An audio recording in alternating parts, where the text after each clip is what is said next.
The state government will be asked to release land to build housing for vulnerable youths in the northern suburbs. 2 sites already selected have been abandoned because of protests from local residents, while every week 40 young people start living on the streets. For the average apprentice, renting their own home is barely a dream, their wage exceeding Adelaide's average rent price by only $60 a week. Think about how much a tank of petrol costs, or a doctor's appointment costs, or your shopping costs, or your food bill costs, or anything like that.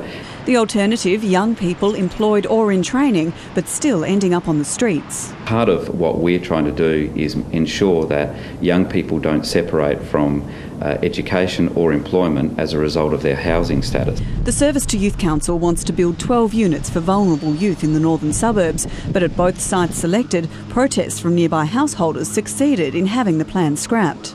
This lady over here lives by herself and they're worried about youth coming into the area because there hadn't been much around here. There's been a presumption that if you have young people living nearby, they are graffiti artists, criminals, car thieves, hoon drivers, all of those sorts of things. Employment or training and the support of social workers is mandatory for SYC residents.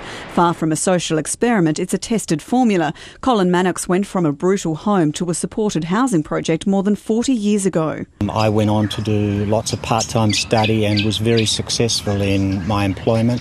It's a bit hard to say what might have been the alternative.